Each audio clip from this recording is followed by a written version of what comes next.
Young divas often learn to walk and sing at the same time. By age 19, Canadian Avril Lavigne sold 14 million records and received 8 Grammy nominations. But her family knew she was a star from the start. My mom said she knew I was going to be a singer when I was 2. She said I came home from Sunday school singing Jesus Loves Me, and she was like, oh my God, she can sing. She's only 2.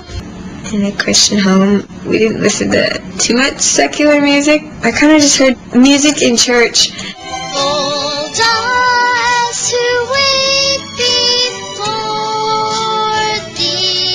So I didn't grow up listening to, AC/DC and Stones and all that good rock stuff. The one thing I appreciated about Avril Lavigne got her first taste of divahood. I entered a contest through a radio station, and the winner got to sing with Shania Twain at her big concert. Avril joined the country music superstar on stage in the Canadian capital, Ottawa.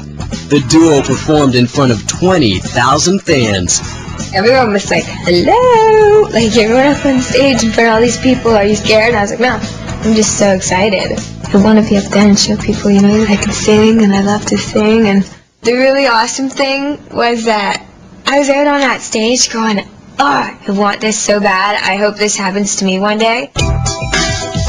For like a week or something. And then we decided that I would go move to New York and start working with people there and do a correspondence course. And yeah, that didn't happen. My mom wasn't there to make me do my work, so I was like, books, work, yeah, right. Calling my friends up, all like, hey, what are you doing? They're like, I gotta go to bed, I gotta get up in the morning for school, I have a test. And I'm all like, and they're like, you're so lucky. And I'm like, I know.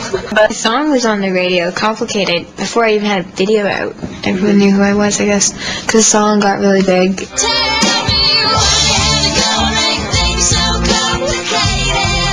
And then the video came out. As soon as the video was out, everybody knew who I was.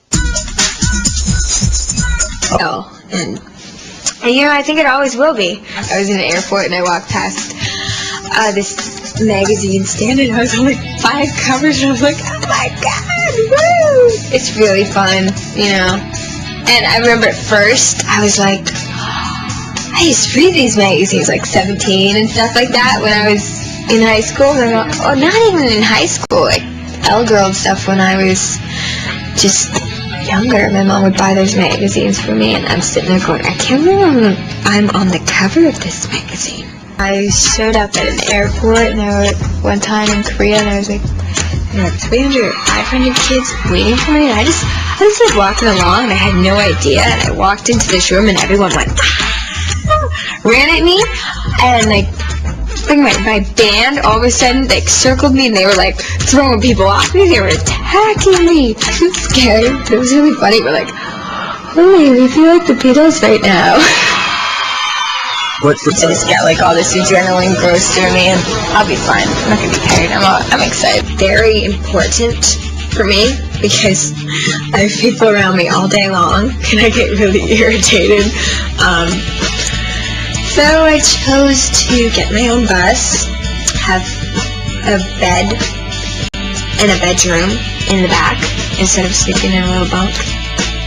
Being alone is really important. I always find I have a better show if I've been chilling by myself before the show.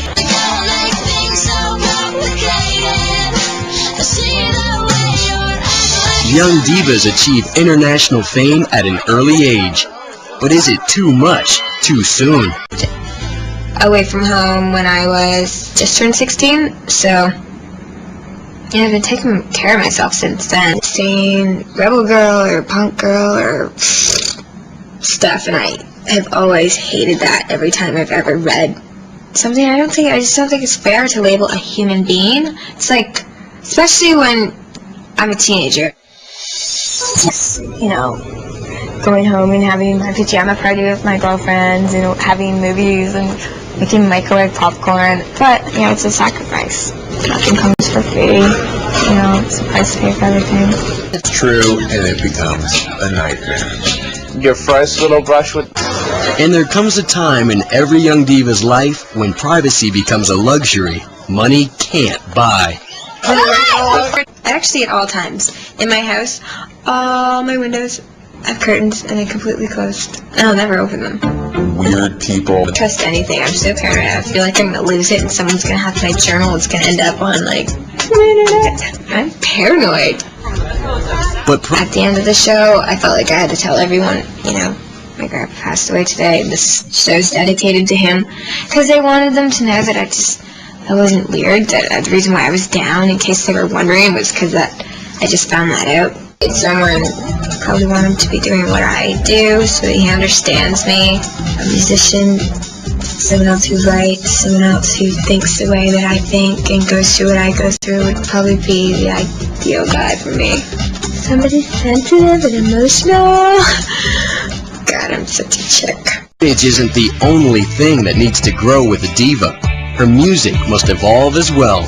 It's kind of funny. In the beginning, I was like, huh? She's dressed up like me. What? It's cool. Then I know they like me and they look up to me and they're, you know, it's flattering. It's nice. It's sweet. It's sweet. I'm not doing the whole clothing line thing. Ultimately, my goal has always been for the music to be right. Music is my first love. I don't do commercials or anything like that. Right now, it's all about my music. Because, you know, at the end of the day, it's just music, you know? I want to hear people singing my songs. I need to be around my fans. I need to be on stage. It's like an addiction. Focus on the music, because that's why I'm here.